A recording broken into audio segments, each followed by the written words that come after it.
spot for our state. I've always enjoyed coming here. Beautiful, beautiful part of the world. And we've got a great announcement here today. As you see, we've got a little hardware behind us that we're going to unveil here in just a minute. I do want to, welcome everybody. I know we've got a lot of dignitaries from here in Franklin County. Thank you for coming to this. I'm also joined by Florida's fearless Lieutenant Governor, Jay Collins, Green Beret, great guy. Our very busy and accomplished Secretary of State, Cord Bird. He's got to navigate election integrity, which he does very well, and we do very good in that in Florida. We've worked very hard on it.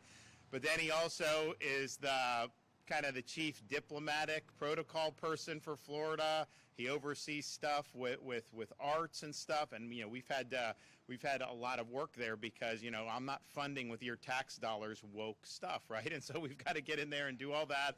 And Cord's been right there, and then now he's really the tip of the spear for America 250, and Florida's really.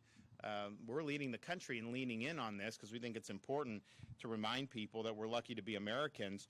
Visit Florida President and CEO Brian Griffin. So he's relatively new to the job, doing a great job. So we're here today, September 17th, which just happens to be Constitution Day. And 238 years ago, we had the delegates to the Federal Convention in Philadelphia sign their names to what would eventually be adopted as the United States Constitution. And that was not an easy task. We sometimes, America 250, as we look, that's celebrating July 4th, 1776, when they declared independence. It's kind of a little pesky fact of that is just declaring it didn't mean they actually achieved it. They had to fight a war. They had to win a war. They had to win a war against the foremost power in the world, and they were very much outgunned. And you had 2/3 of the population either was loyal to the British crown or didn't care. And so you basically had 1/3 of the colonies that wanted to do the American Revolution. And so they had to fight. There was a lot going on there. You had, after the American Revolution, you had the Articles of Confederation. You had a lot of problems in a lot of these states, and there really wasn't good order. The founders at the time who had kind of steered the country through the revolution, they were worried that you'd have all this mob violence and mobocracy, and that the whole experiment would just basically collapse on the runway, so to speak. And so they figured something needed to be done. They needed to have a framework for the country so that you could protect our God-given rights, but also provide a framework for the country to be able to grow and prosper. So that's really what led to the movement to convene in Philadelphia in 1787. And part of the reason we're here today is because we are here as part of America's 250 to honor the namesake of this county and one of the delegates to that convention in 1787, Benjamin Franklin, who, I don't know that we've ever had someone quite like Franklin in all of American history. At the time, though, since it's Constitution Day, it's important to point out this was kind of a renegade thing that was being done. I mean, they said they were going to change the Articles of Confederation. They're meeting in Philadelphia. They didn't exactly have cable news then, so they're kind of deliberating. You don't have media in there, and they're having to hammer out a lot of really important issues. There were two people at that time that were just head and shoulders above everybody else. George Washington, of course, the father of the country, was the commanding general during the American Revolution, and then Ben Franklin. And it wasn't even close. Nobody else was even close. And so the fact that Franklin was there, and he was getting up in years by the time you got to the 1787 time period, that was really, really significant. And so Constitution Day is a reminder that this is not something that is normal to have a written constitution endure for over 230 years. In fact, it's totally opposite the whole sweep of history, where these republics had been created and then they typically collapsed. And so our founders really took those lessons to heart. They wanted to make sure that they created a foundation so that the country would be able to prosper, but they knew you could do the best constitution in the world, but it would not be something that would run on autopilot. And so when Franklin walked out of that convention, he was asked, did you give us a republic or a monarchy? And he said, a republic if you can keep it. Because they understood each generation has to do their part, exercising the duties of being a citizen in a republic, sometimes having to strap on a uniform, risk your life, and even give your life for service to this country. So they knew that what they had done was monumental, but they also knew that the whole experiment would continue to be a work in progress. And so as we reflect on Constitution Day, there were compromises. It wasn't a perfect document, but it was the best that had ever been done up to that point. We should be thankful for that, but we also know we have a lot of work to do in this country to make sure that we are restoring the original vision of what America has been supposed to be. And I know a lot of people have worked very hard. I know Florida has worked very hard on that to really show a positive light and what can be done when you have a free state, when you enforce the law and make sure that people are protected, when we make sure that we're doing things to lift people up. So I'm proud of that, and I'm proud to be here on Constitution Day. So we've had, overall with America 250, our view is to lean into it. There are jurisdictions in this country that are tearing down statutes of America's founding fathers. In Florida, we don't do that. In fact, we're putting up new statues of America's founding fathers in different parts of this state. And that is really a natural outgrowth of our emphasis on civics education since I've been governor. It just occurred to me that American civics and understanding what it means to be an American, understanding the Constitution, the Declaration of Independence, that had really been a lost art. You go to a lot of universities, they don't want to be teaching about that. They want to be teaching about, some zombie studies or something ridiculous. And so we really wanted to make sure that, because it doesn't matter what you're going to do with your life, when you leave our K-12 system, and honestly the universities we want to include in this as well, and we have, some people are going to go straight into the workforce. Honestly, if you get skills, you graduate high school, there's a lot of opportunities to do that. Sometimes people go to college and they go deep into debt, not in our state universities because the tuition's the same as when I became governor. It's the cheapest in the country for Florida residents. We're proud of that. But others, sometimes you go deep in debt and then don't have a lot of great options. So going straight into the workforce is a really viable thing for a lot of people. Others will go to a state college, some will go to a university, some will go to professional school, all these other things. Some will go into business, some will go into this. It's a lot of different pathways, but all the people that come out of this state's school system will be called upon to exercise the duties of being an American citizen. And with the rights that we have from God and are protected by the Constitution comes responsibilities.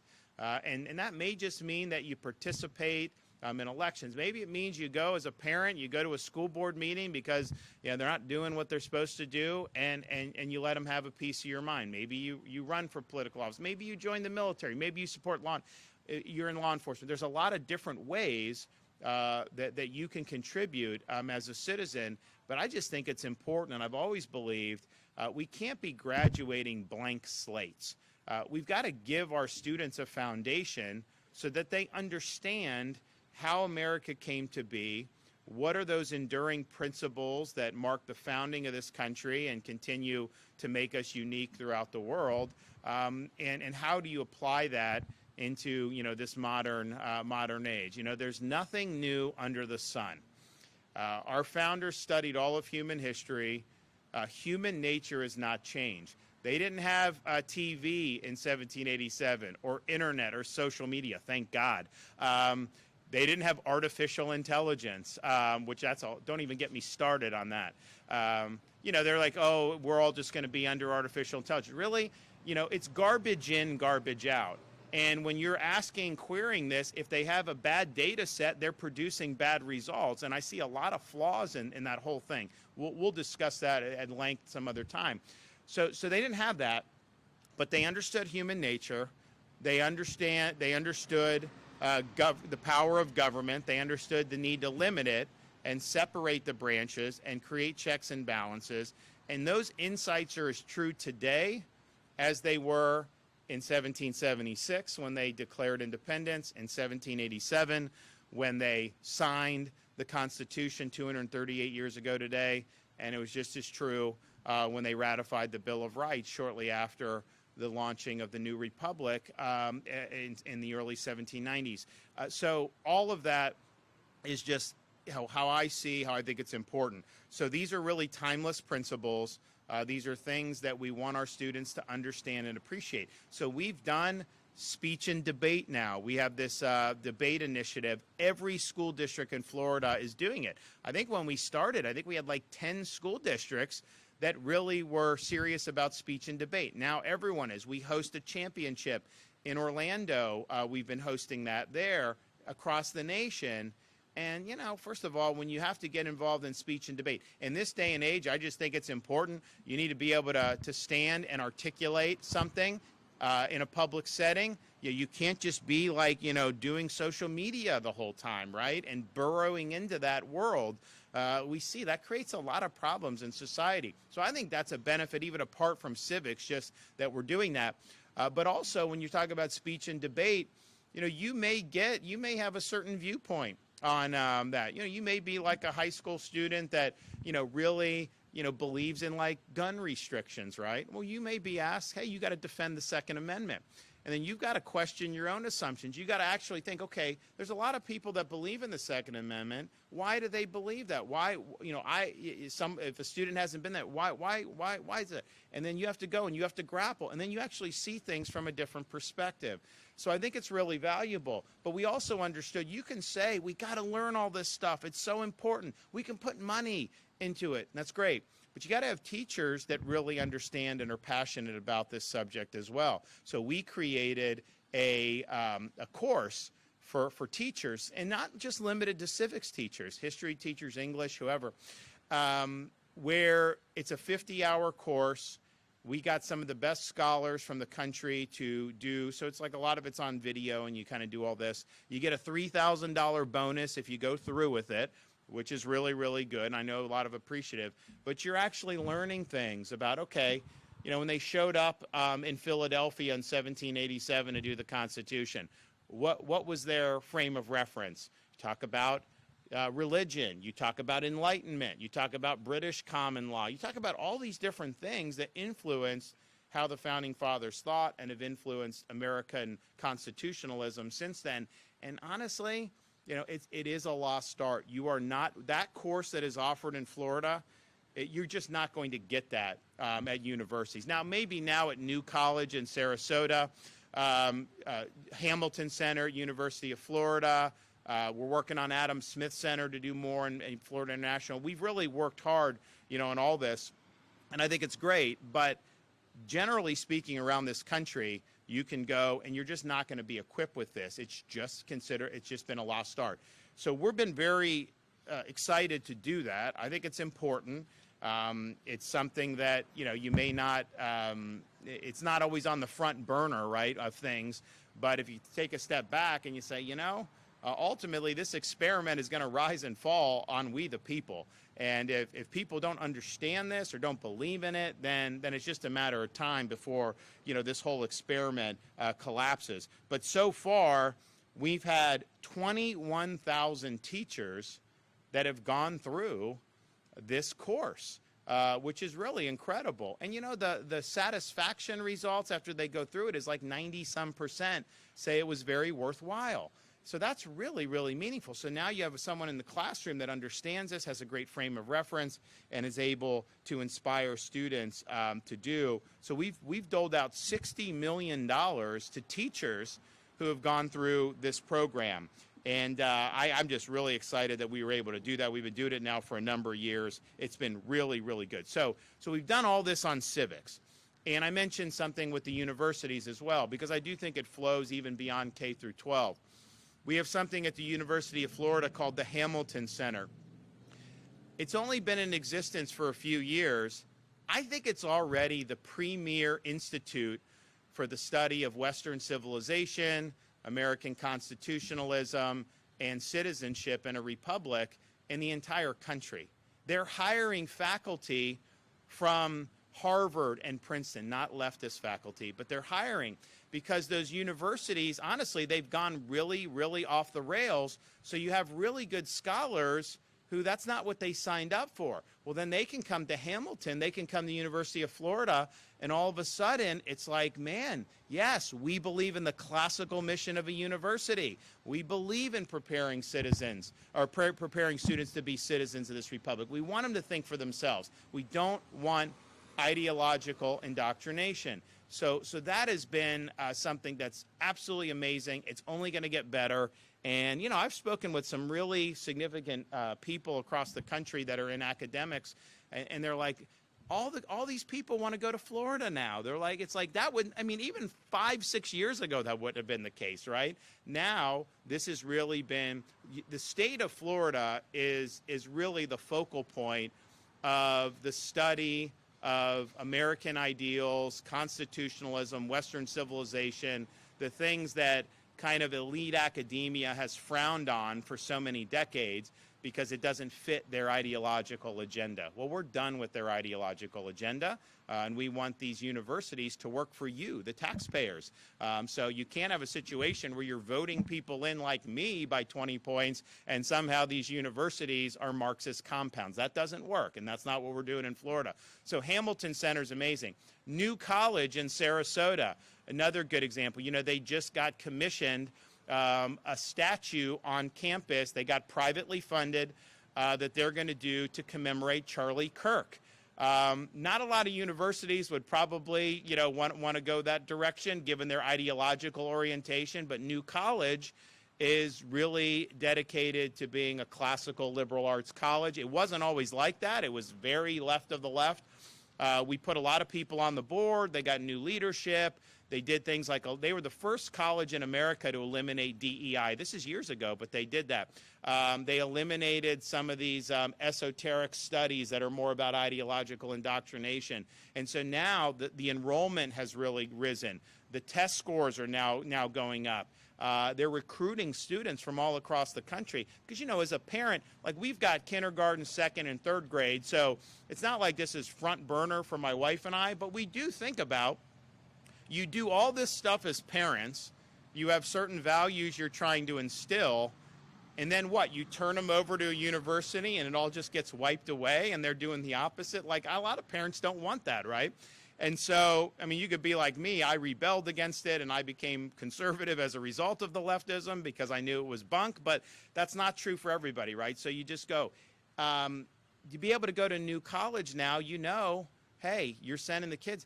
They're going to be really lifting up, I think, the values that a lot of people do. So that right there has been a big success. And then we've got other examples across the state of Florida. So that's something that is going to be important, not just now, not just 5 years from now, but that's for a generation. That's going to be significant.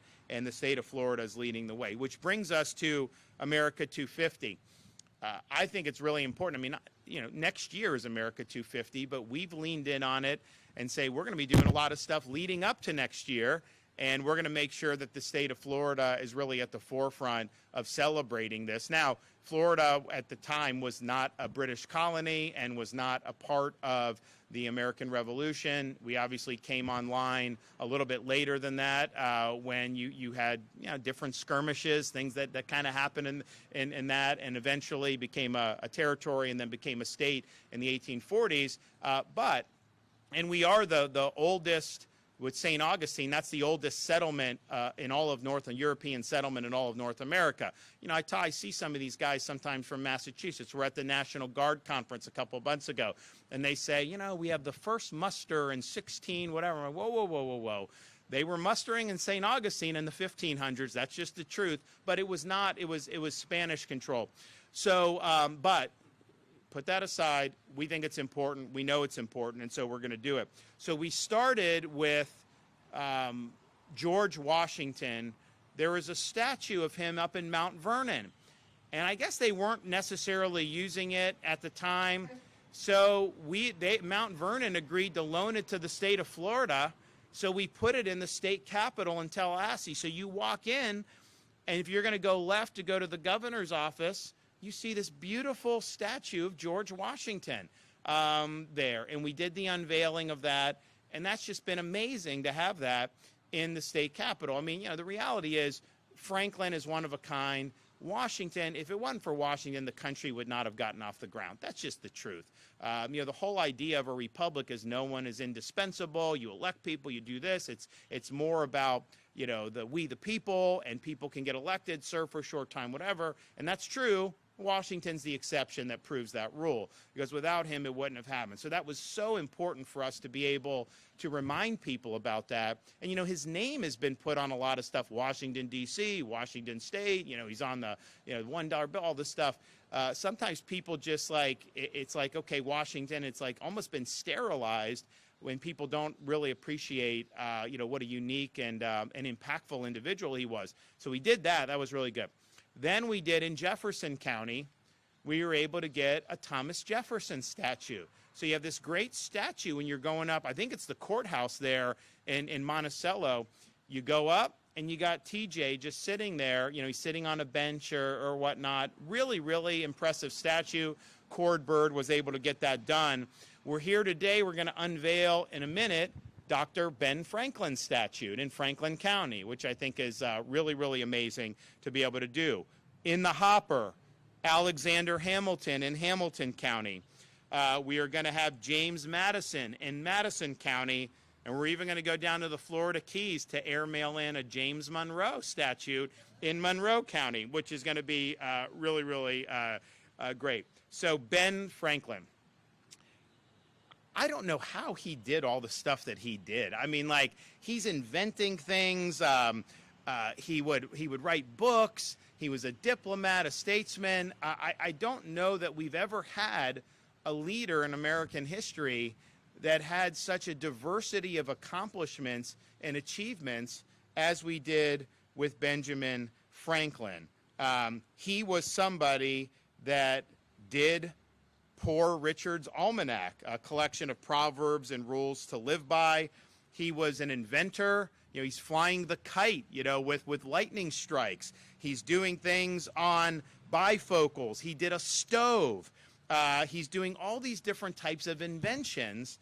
He founded the University of Pennsylvania in 1749, which is, well, it had been one of the top universities. I mean, recently some of these, the way they behave, it's just different. So he did that. He was very active in the cause of independence, which is significant because he was well known. He was very successful as a colonist. He did not have a bad life. He was taking a huge risk to be agitating for first the redress of grievances, but then ultimately separation from Britain. When they got to the Continental Congress, when they were working on, and Franklin was one of the ones that was working on the Declaration of Independence, you know, he's famous for telling the folks assembled there and by extension the colonies that they represented, we must all hang together or we surely will hang separately. So when they pledged their lives, fortune, sacred honor, they knew that if they lost, their penalty was guaranteed death. That's what would have happened. They all would have been executed for treason for having signed the Declaration of Independence and fought for American independence from the British colonies. And so he was one of the Committee of Five that drafted and presented the Declaration of Independence. He later, of course, as I mentioned, was at the Constitutional Convention in Philadelphia in 1787. And, you know, that convention was not easy, you know, because you had populous states that just wanted representation to be by population. You had smaller states that said, no, we want states represented. We were a confederation of states. It's not about just individual population. So that was like almost insurmountable. That's why they created the House, which is population, and the Senate, 2 senators for each state. It's called the Great Compromise. They had to hammer out a bunch of other stuff. I mean, just having an executive, they rebelled against the king. What, you're going to create a single executive? Is that going to be someone that's going to be too powerful? So they had to debate all these different things. And it really didn't go well for most of the convention. And so at one point in the convention, Franklin stands up, and obviously he commanded respect just because of how how accomplished he had been, but he was also known as more of a rationalist, more of a deist. You had a lot of religious influence during the Revolution, but Franklin was not considered one of those people. So he stands up and he says, I'm thinking to myself, how is it that we have not appealed to the Father of Lights to illuminate our understanding? And so he requested that they all engage in a prayer to be able to ask God to help them make it through the convention. And, sometimes that's pointed to that, well, Franklin may have had a reputation as a deist, but, there he is wanting to appeal to God. Others say, well, that the convention must have been in dire straits if even Franklin is saying, we need to appeal with prayer, because that was not like him. So they did it. They came together, and they eventually hammered it out. And he said towards the end, so they're signing it. So this would have been September 17th of 1787, and they're signing it. And George Washington was the president of the Constitutional Convention. He was sitting at the front, and Franklin stood up, and Washington had a chair that he sat on, and at the top of the chair there was like half of a sun. And Franklin said, I've been looking throughout the course of the convention to try to figure out the sun on the back of Washington's chair. Is that a rising sun or is that a setting sun? And he's like, now I have no doubt with the adoption of this Constitution, or the proposal of the Constitution, that's a rising sun, not a setting sun. It signifies the rising of a young republic that would eventually be the envy of the world. And sure enough, it got ratified. And the rest is history. During the Revolution, though, so he was kind of back in the States then, he was out as a diplomat. In Britain, he was there for a time. He was in France. He was legendary for his carousing in France. I mean, he had a lot of fun in Paris when he was doing it. I don't even want to know the details of that, but he was definitely somebody that enjoyed life. So he was doing that, but U.S. probably wouldn't have won the American Revolution if it wasn't for France coming in and helping at the end. And really, that was Franklin that really set the stage for that. So a remarkable success as a diplomat, in addition to being a domestic statesman. And he's also just somebody that you read Poor Richard's Almanac, you read a history of his quotes. They ring as true today as they did back then. I have a couple favorites of Ben, and these are things that I think if you watch how we kind of run things, you could see we take these to heart. One of the things he said is, well done is better than well said. And ultimately, that's something that I've certainly tried to live by. Words can be meaningful, but deeds are ultimately the most powerful. Don't tell me what you're going to do. Show me that you're actually going to get it done. And if everyone in elected office stood by what Franklin said, we'd have a lot more productivity around the country than we do now. The other thing that I've taken to heart, as he says, is he that is good for making excuses is seldom good for anything else. You got to kind of step up, you got to get it done, and you can't be making excuses. So we're really excited to be here. I think people need to know. I mean, my kids, we're telling them every time we do these about these different folks, and I really hope our young people are able to be inspired by the examples of America's founding fathers. I mean, I just think to myself, how would this have worked back in 1776, 1787, if instead of like a Benjamin Franklin, you had people like Adam Schiff?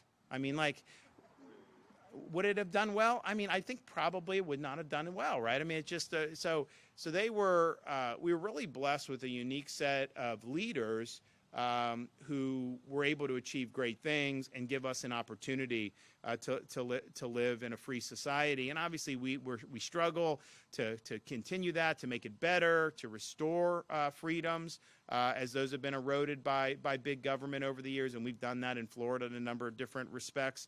But man, I hope these young people throughout the balance of this year and through next year really are able to learn something significant about the founding of this country. And I think it could help spark a great renaissance throughout the country if young people really appreciate these ideals. The country's always done well when we're true to these founding principles, when you're applying those faithfully. We typically do well. We get into trouble when people turn their back on those founding principles and when they're not continuing to recognize the enduring principles that the country was founded on. So I do think it's important, not just as an academic exercise. I think it's important going forward as free people. So before we're gonna call up the LG, we're gonna call up Cord Bird, we're gonna call up Brian Griffin to make some brief comments. But before we do that, Secretary Byrd and I are going to officially unveil the statue of Dr. Benjamin Franklin that will be right here in Franklin County.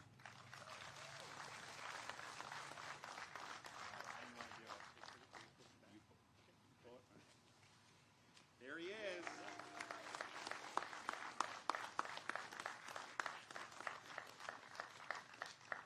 Good man right there. All righty. So we'll start with, so Jay Collins was a Green Beret. I think some of you may have met him already, or you know him, but if you don't, he was a Green Beret for 23 years. He's actually the first person, after serving 18 years, he lost one of his legs, and rather than retire, he became the first person in the history of the Army to re-qualify as a special operator Green Beret on a prosthetic leg, which is not easy to do. And you got to go through the same stuff that everybody else does. And so he's got great experience serving our country in uniform.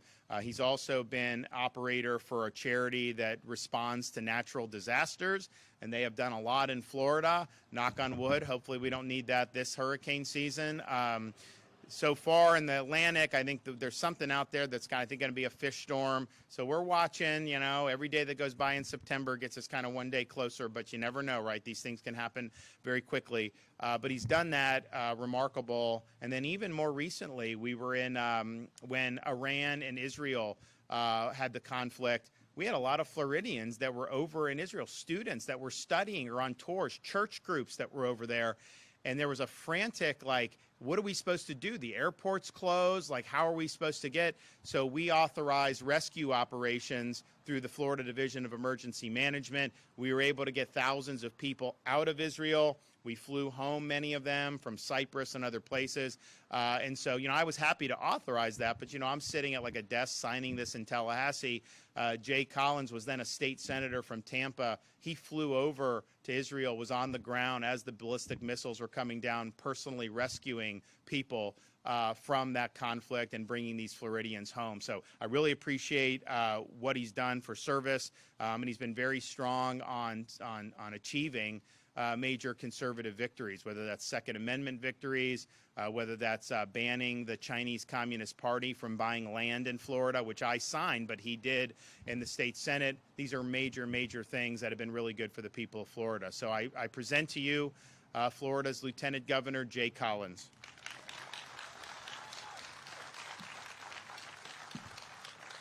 Well, good morning.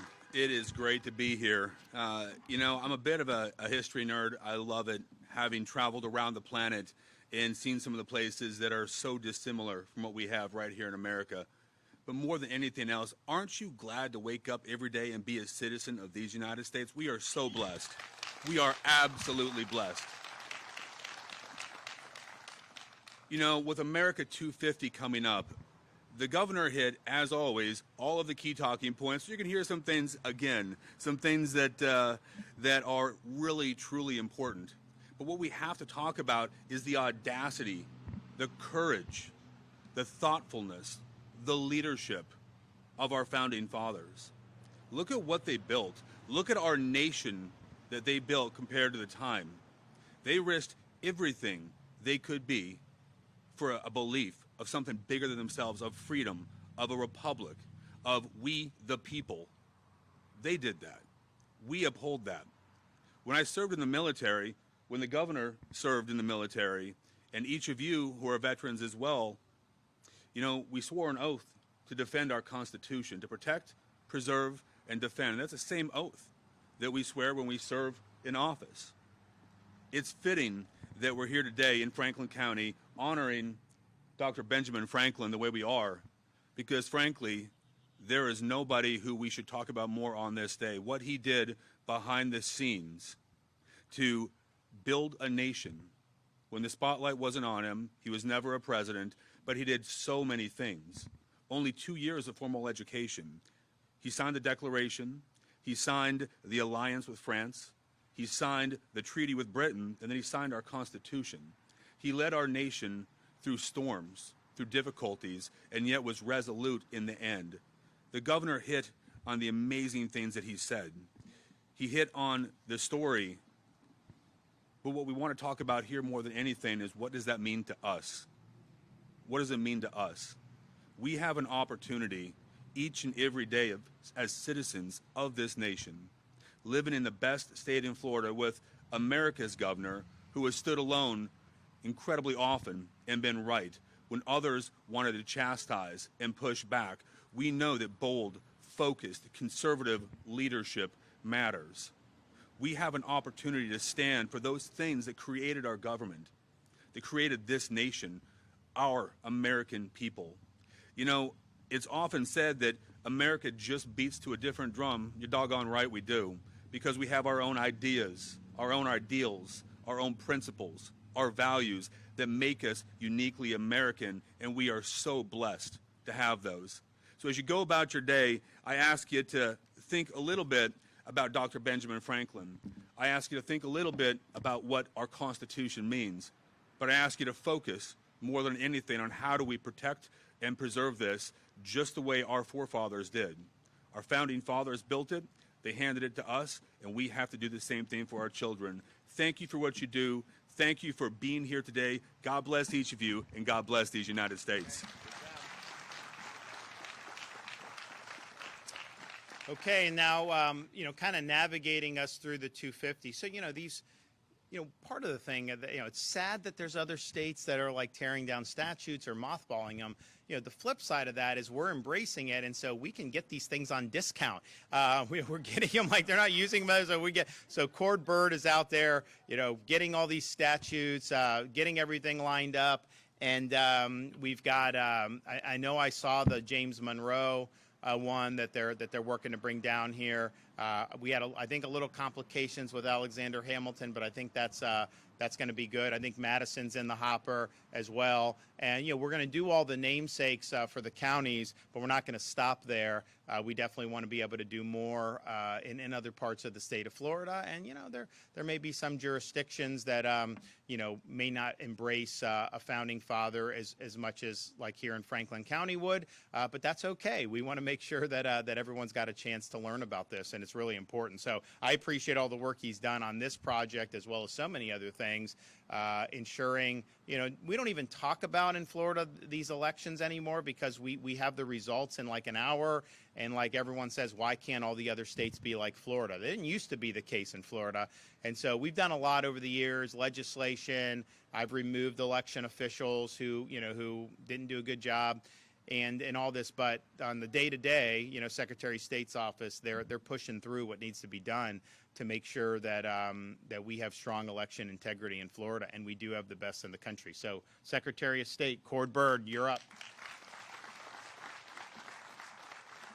Good morning, Governor, Lieutenant Governor, citizens of Franklin County. Happy Constitution Day.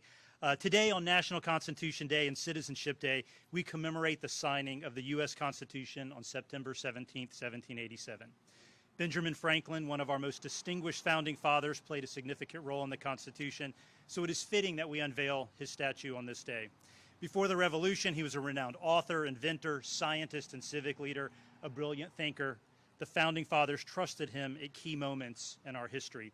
In my office, I have a picture hanging that shows Franklin and Jefferson and Hamilton writing the Constitution, and that is a reminder every day of what those men went through and what they did to give us what we have today.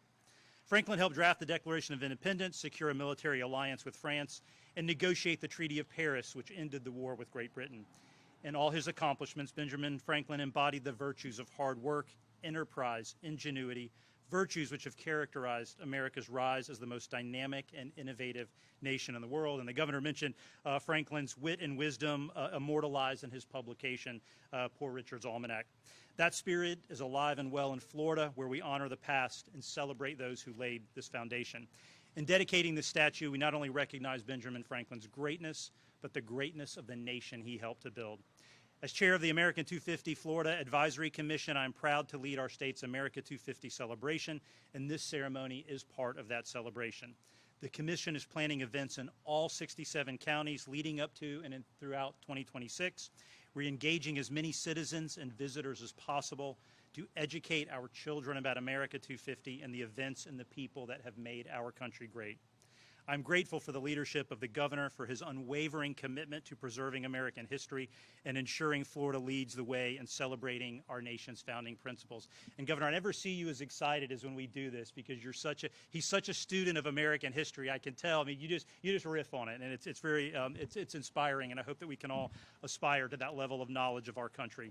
I want to recognize the Department of State's Division of Historical Resources, who played an important role in acquiring the statue and working with Franklin County Coordinator Michael Marone on the logistics of bringing this important symbol of Apalachicola.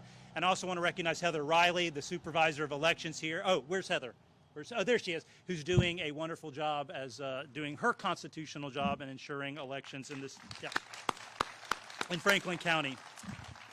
I want to thank the Department of Transportation for their assistance in building the concrete pedestal on which the statue is mounted and transporting the statue to this location. Also want to recognize the Museum of Florida's History, Design, and Fabrication Shop for working with the county and their expertise in getting the statue involved here at the courthouse. These things weigh thousands of pounds, and it's not an easy task to get them here, so they do a wonderful job. And finally, as we prepare to celebrate America's birthday this year and next, let's take a moment to appreciate Benjamin Franklin and all the founding fathers who risked their lives for the cause of freedom.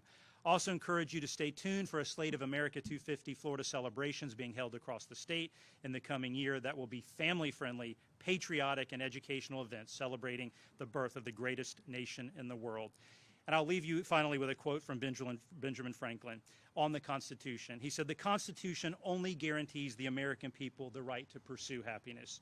You have to catch it for yourself." And in Florida, under the governor's leadership, millions of Floridians are out every day catching happiness. Thank you. Happy Constitution Day.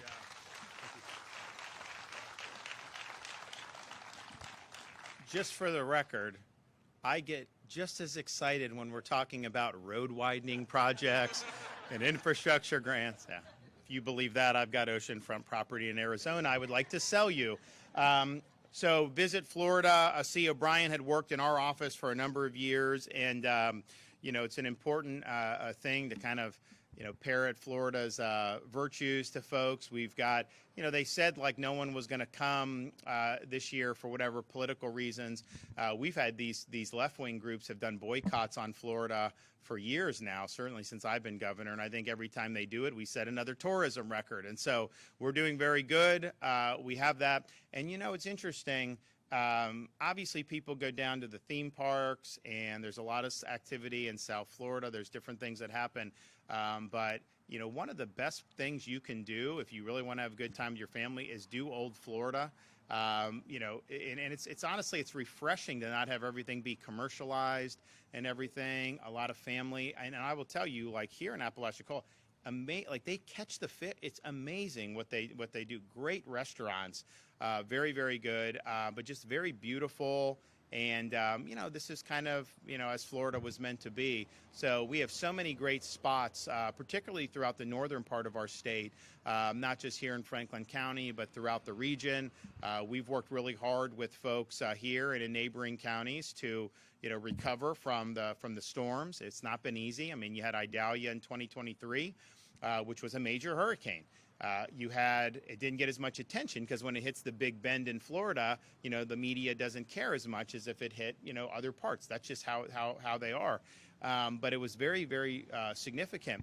Then you did Debbie, which wasn't as significant as Idalia, but it's going the same path when people are recovering. So that was really devastating. Then you had Helene, that came in. Milton did turn and went further south on that. But, that's a pretty significant string of events, and we're hoping that we get a respite. We had 10 years from 2006 to 2016 where there were no hurricanes in Florida that hit, and then we've had 6 majors in the last 7 years. So these things kind of go in, but we've been really supportive of helping out with the response. initially and then continuing to do it. And, you can count on me to do it. Hopefully we don't have to do for any new storms and we can just kind of focus on the ones that have happened. But I do know that this is a great part of the state, and I know more and more people see that. So Visit Florida President and CEO Brian Griffin. Thank you. Well, thank you, Governor, and good morning, everyone. I'm Brian Griffin, President and CEO of Visit Florida, which is our state's tourism entity. Happy Constitution Day. Indeed, Florida is the #1 tourist destination in America, and we're proud of that. But we're here to honor one of America's most remarkable founding fathers. Over the last few years, we've all witnessed a craze of bad faith, politically motivated demonstrators tearing down statues and demeaning our nation's founding. It achieved nothing but to reveal how little those individuals knew about American and world history. We're a good, decent, and just country founded by a group of wise, earnest, and God-fearing individuals, and we are lucky to call America home. Therefore, we should take every opportunity to remind future generations of the value and scarcity of liberty. That's why it's so fitting that Florida is putting statues up to restore the rightful recognition of our founding fathers and to celebrate them and all they contributed to our nation's successes. Once again, Florida leads. Benjamin Franklin was, in particular, a man of many talents: a printer, a scientist, an inventor, a diplomat, and a statesman whose brilliance helped to shape the United States. At just 15, Benjamin Franklin was already publishing essays under a pseudonym, outwitting Boston's literary elite. And among his many contributions to science and industry, he charted the Gulf Stream, aiding transatlantic voyages, which is an endeavor that particularly resonates here in Florida, where our currents draw visitors from across the globe. His ingenuity gave us the lightning rod, bifocals, even swimming fins, important to Floridians, and his work as a publisher developed effective political commentary that shaped the Revolution. He was instrumental in the Continental Congress and in the Constitutional Convention. He was a pivotal American diplomat in Europe, as the governor mentioned. He was an accomplished writer, and he was a man that lived by values. When he returned from his first trip from London, he sat down and wrote down, he was in his 20s, a list of values that he wanted to live by, honesty among them. And that's just so rare and important and speaks to the founding fathers, speaks to him. As a signer of both the Declaration of Independence and the Constitution, Franklin's courage bolstered others in the fight for our country's independence. A contemporary of Benjamin Franklin said, "He snatched lightning from the sky and scepters from the hands of tyrants." Here in Franklin County, Florida, named in his honor, this statue will be a beacon of that legacy. It invites us to reflect on America's founding and our experiment in self-governance. And as we near 250 years of independence, Florida is the perfect place to celebrate this milestone. From the streets of St. Augustine to historic Tampa, from the Panhandle to the Keys to right here in Franklin County, Florida's history and contributions to the Republic are numerous. That's why Visit Florida, partnering with the Governor's Office, the Department of State, and many other state leaders, will be working tirelessly to make Florida the destination of choice for those celebrating America's semi-quincentennial. When I took the helm at Visit Florida not long ago in August, one of my first meetings was an annual conference that gathered all of the heads of America's state tourism agencies. And I have to admit, I threw down the gauntlet with Massachusetts and Pennsylvania and some of the other traditional 13 colony states. I told them that Florida intended to give them a run for their money in hosting the biggest state celebration of America's 250 next year. We are all in. We will highlight historic sites around this state, patriotic events, and Florida's contribution to our nation. You can pick up driving tour maps and other 250th materials at Florida's Welcome Centers, and follow along and stay tuned on social, and you can go to america250fl.com where all of this will be located for your convenience. So come explore our state's rich history, reflect on our founding fathers and monuments across the state such as this one, and discover why Florida is a perfect destination to honor our nation's past and its future. Thank you, Franklin County, for hosting this historic moment. Thank you to Governor DeSantis for having the courage and commitment to rightly honor our country through monuments such as this. And thank you, Benjamin Franklin, for your contributions to our republic. All right. Good job. And it goes without saying, but I will say it, and I know the sheriff will agree with this. You see these people across the country. They think they can go and defile a monument or tear down some statue or monument. Just understand. You pull those stunts in Florida, you are going to face serious consequences. We're not just going to sit there idly by and let you destroy public property.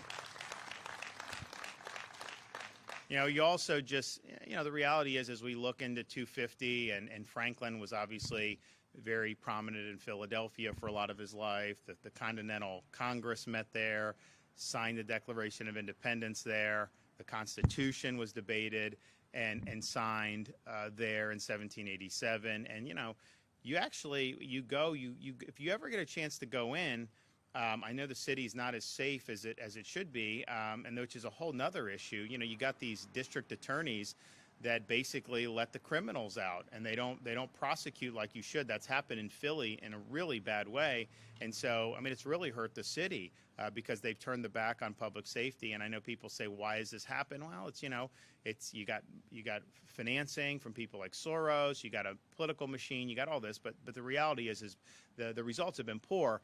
So hopefully, because I went there back in the day, and it was very vibrant, but things have changed, particularly in the last 10 years. But you can go into that Constitution Hall, and you go in, and honestly, it was small. I'm thinking these guys are all kind of crowded in there. They were there in the summertime. They didn't have air conditioning back then, and so I was like, man, this is really something to be able to see that. But that's always been very meaningful to me. That particular building where so much of the republic was birthed there, and a city that's got that. And they got a statue of Rocky still somewhere. So for me, it's like they're singing my music there. But I do think it's an interesting thing to be able to do and see and learn from. Okay, do we have any questions? For you to be able to unveil these statues for Americans? Well, I'm just passionate about the idea that we were really lucky to have such a great constellation of leaders found this country. They were very smart. They had studied history. They understood human nature. They understood that they were swimming against the tide of human history by trying to establish a Republican form of government. But they were willing to risk their lives, fortunes, and sacred honors. They were willing to work hard and scrape and compromise to be able to create a constitution, years after the revolution. And, Franklin, when he got up, there was a question, was he going to support the Constitution when he was there? And he said, I consent to this Constitution because we can do no better, and I'm not certain that it's not the best that can be done under the circumstances. And so it really was a unique moment for individual freedom and human liberty. And, that was just the opening salvo. They knew a lot more needed to be done.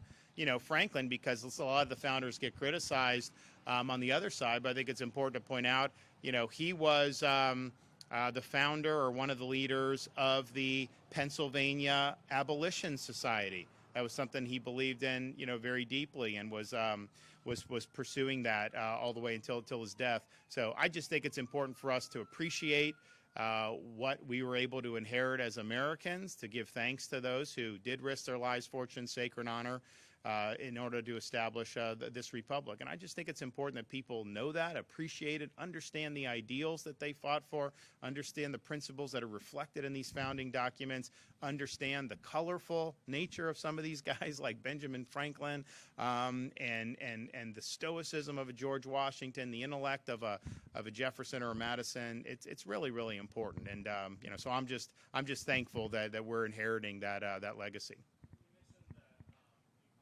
Statue for Charlie Kirk. Is the state planning on doing anything for Charlie Kirk? Well, so obviously that's a state university, New College. So the question is, New College, they already got donors to commission a statue of Charlie Kirk for New College, and basically to symbolize the importance of open debate, particularly on college campuses. And, it's interesting. I remember when he was 18, because this is 2012. I was running for the U.S. Congress. I had never run before, but you get on these circuits, right? You go to certain conventions, or you go this, or you're down in certain parts of Florida. You know, you have to raise funds. You got to do all this stuff. So we kind of crossed paths, and it was you know, very earnest. You could tell like he really knew his stuff, but you know, you don't know what's going to come of these things. And then like a couple years later, I'd see him, and like he'd be at these big events and doing all this, and really grew that organization in a really significant way.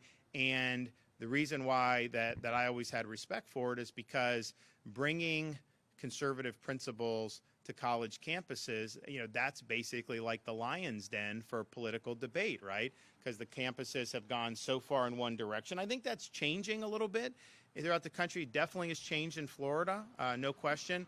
But he's doing that, and he's bringing these ideas there. He's jousting with all these, you know, all these students and professors, quite frankly, you know, who are very left. But he always did it, I think, in good faith, and really believed in the importance of debate. And so the assassination was obviously a tragic thing and a very sad thing, because you got a 31-year-old father of two. But it was even more tragic because what was he doing when they killed him? He was debating students, you know, making the argument, showing how, you know, you rely on logic and reason and facts to win these things. And so the attack on him was more than just an attack on one person. It really strikes to the heart of whether this whole thing we have can be viable or not. And if you can't express your views and engage in good debate, and it's not just, you know, this was an extreme situation where somebody went and assassinated him, but there are other speakers that go where the mob will shut it down and they can't. There's others that get shouted down and they can't talk. There's all the people get canceled all the time from even being able to speak. And so this assassin he didn't like what Charlie Kirk was saying, and so he wanted to silence him through violence, and he killed him for it. So I think it's appropriate what New College is doing. That's obviously a state college, and I'm supportive of doing that. We will also, of course, you know, we've done the flags at half staff in conjunction with the federal government, and I was happy to do that because I think it was appropriate. Those audit nearly 200 million of waste identified in Orange County. What's your reaction to that? And I talk about a number of things too, but not right now. So I think a lot of people know, but maybe not everyone. So we, at the beginning of the year, launched a statewide auditing and DOGE effort in Florida. We're doing it for state agencies, universities, and all that, but then we're also doing it on local governments. Because what you look at, you got a place like Broward, they've had no net population increase in the last 5 years, and their budget's gone up 60%. And so people are paying more in property tax because they say, oh, well, your home used to be worth $400,000, now it's worth $900,000. Pay up, right? And even if you have homestead, they still raise it. It may not be raised as much, but you still pay more. And so we thought it was important for taxpayers that there's a voice that this is being done. So you have the chief financial officer of Florida, Blaise Ingolia, is really leading this, and he's doing a really, really good job going into jurisdictions. We do have legal authority to have access to the books and have access to what needs to be done. Some of them aren't cooperating, and then he's doing subpoenas. He's doing what needs to be done to hold them accountable. But what they're finding in Orange County in Central Florida, found $200 million in waste in one county. So the question is, would you rather cut out that waste and then not have to pay property tax on your personal residence, or do you want to just keep getting taxed so that they can fritter away your money? And I think most taxpayers want to own their homes. They don't want to fund extravagant spending. And so, you know, we obviously are going to support firefighters, police, support education, support some of the infrastructure stuff. And no one's done that more than me in Florida. But these bloated budgets, bloated salaries for some of these folks. I mean, we have county administrators making $250,000 to $300,000 in different parts of the state of Florida. And you think about, okay, well, you know, again, do you want to fund? So I think it's been really important. I think he's going to continue to unveil a lot of wasteful spending, and that will hopefully lead into the voters being able to adopt an amendment. See, the property tax doesn't come to the state. The state doesn't levy it, the state doesn't collect it, and the state doesn't spend property tax revenue. That's wholly a function of local government. We've got people that are snowbirds that can pay tax. We've got people that are investors and they have Airbnbs, which I think has gotten out of hand. They can pay tax. You obviously have commercial, you have all this. But if you're just a Florida resident and you own a home and that's your homesteaded property, my vision is that you should own that free and clear of the government, that they shouldn't be able to charge you rent just to live in your own house. And what the DOGE effort, and it's kind of a Florida spin on it. I mean, we call it the Florida Agency for Fiscal Oversight, FAFO, and it's just what we're showing, I think, and Blaze is doing a great job.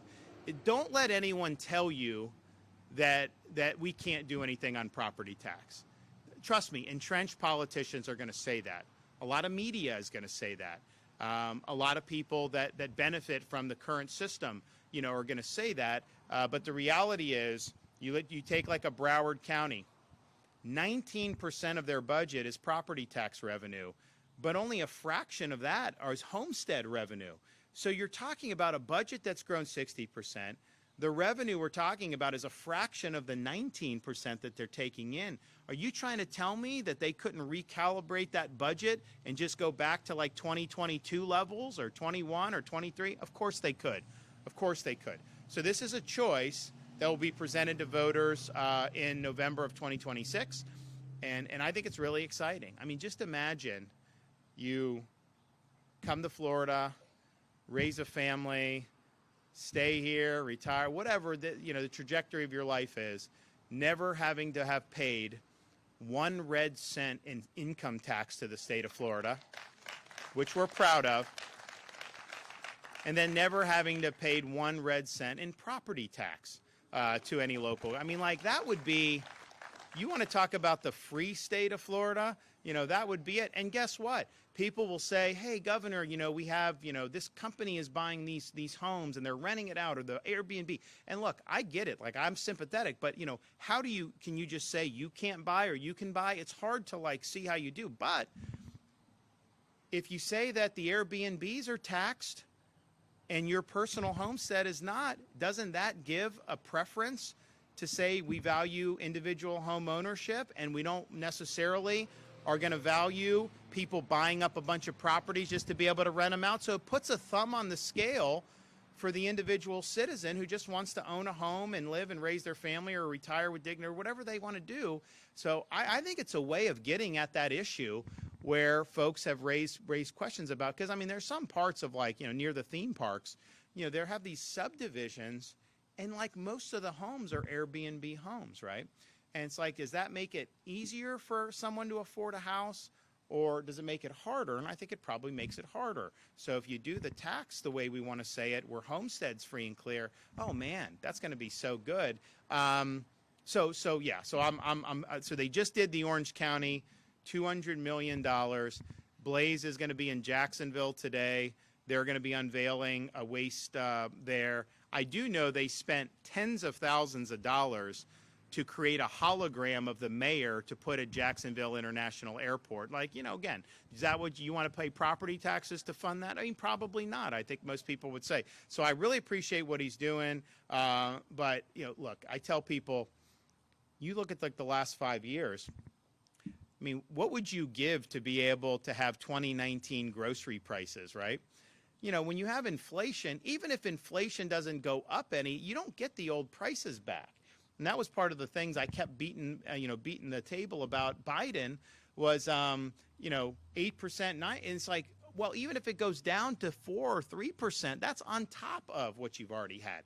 So you've been hit there with grocery. You've been hit with different items of cost of living. Home prices, look, home prices have gone up.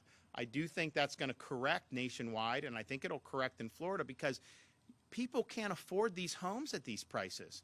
How do you have $80,000 median income, household income, but then home price be $430,000 median? That doesn't work, especially, I mean, interest rates have come down a little bit in the last few weeks, but they're still a lot higher than they were 3 or 4 years ago. So something's got to give. So maybe people just start making a whole lot more money all of a sudden, and then but I think more likely is, I think that those prices are going to correct. And Florida was one of the first to go up high because the influx of people. But I do think you're going to probably see that on the back end. I think that's probably happening in some parts of the state already, and I know it's happening in some other states too. So that's just kind of the way. But still, if you own that home and the value's going up, you know, you do have more home equity, so that is an asset. But the problem is it's like, okay, be careful what you wish for, because then you're having to pay more tax on it, and you've never sold it. And so it's an unrealized gain, and they're hitting you for it.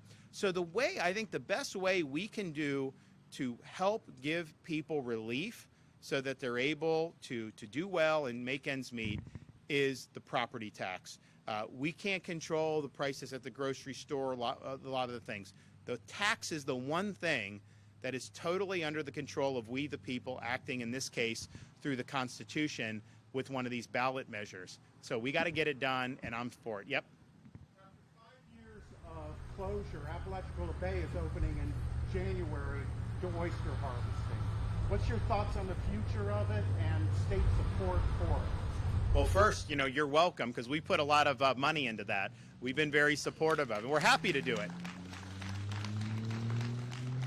So I think it's great for the economy. I think it's great for the culture. I think it's a great tradition. I think it's good for a lot of things. And so I know it's been difficult for many, many years. We've been very receptive to the concerns of folks here, and I know we've been able to deliver some meaningful results. And so we'll look forward to coming down and checking it out when the time is right. Yes.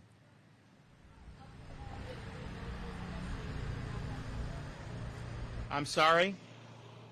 The Attorney General of what? What about him? For what? The water. Oh, you know, I haven't been briefed on any updates, so I would ask him, you know, on that. But yeah, that's another one that's doing a really good job. I think he's been very assertive as Attorney General, certainly with the protection of kids and youth from predators. And we've got a huge problem in this society. You know, as like a dad, I've got young kids. It's like when I was that age, you know, you kind of like, if you're at home or whatever, you're kind of protected. Now, these people can get on the internet. They can get into video game. I mean, like, they can reach your kids. And so, like, my wife and I are always trying to find ways to, like, not do. And it's been a big problem for this country. And Florida, our policies are very simple: zero tolerance for exploitation of our kids. And that includes us instituting under my tenure the death penalty for pedophiles. I think that that's an appropriate punishment when you're doing this to these young kids. And so the Attorney General, so James, has been really, really strong on defending the innocence of our kids, holding the bad guys accountable, and also vindicating parents' rights. You know, they created an Office of Parents' Rights in the Attorney General's office. Very, very important. You know, you've seen this thing, this phenomenon, and we saw it in Florida, unfortunately.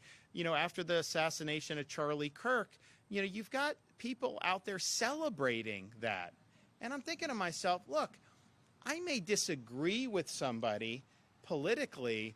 I would never think it would be good for something like that to happen. It's not good for, obviously, the victim and the family. It's not good for society for this stuff to happen. So to be out there cheering it, you know, was a real problem. And people say, oh, well, you know, people can do what they want, free speech. Well, yeah, no one's saying the government's going to put you in jail for doing that.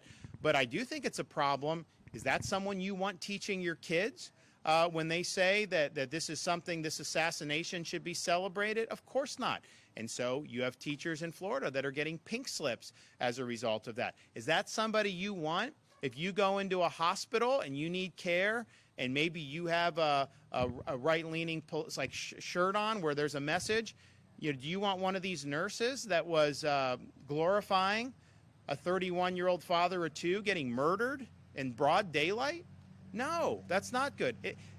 When you're in these positions of trust, when you're in education, when you're in government service, when you're in healthcare, where other people are impacted by what you're doing, there's a higher standard of conduct that we have a right to insist upon. And so the Department of Education in Florida immediately has taken action. University of Miami, which is a private school, you know, they severed ties with one of their physicians who was a professor, you know, because she's out there just incredibly, you know, glamorizing this.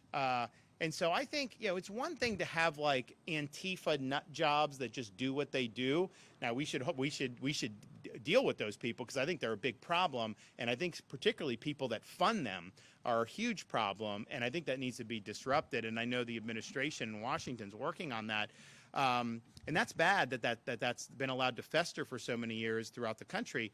But I'll tell you, it's kind of demoralizing when like people that are just in like normal professions that you would think, you know, kind of that, then they're out there doing that. And so that's a wake-up call, I think, for a lot of folks. But we're proud of what we did on that. Commissioner of Education, Stasi Kamutsis, has done a great job with that. And we're just going to keep making sure that there's a higher standard. You know, you have a right to kind of do that stuff. But you also have a responsibility in these positions of public trust to behave in ways that are consistent with, I think, appropriate standards. And just as a dad of kids, I would not want my kids in a classroom being taught by a teacher who thought it was fit to revel in the assassination of a young father of two. I don't think that's appropriate. Yes, sir.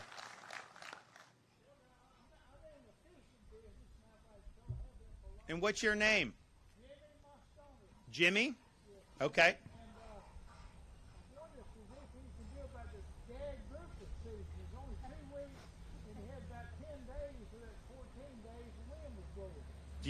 Have you availed yourself of our Gulf Red Snapper season at all? Huh? Okay. Yeah, so basically, we want to do that. So we have control. So the feds are very restrictive, right? They gave us control over Gulf Red Snapper. So we go and we, you know, look at it. And I told my guys, I was like, I talked to all these fishermen. There's massive numbers of these fish in the sea, like the red snapper. That's true on the Atlantic, and it's true on the Gulf. And I was like, I'm not, and we had very little season, but when I became governor, and I was like, we got to do better.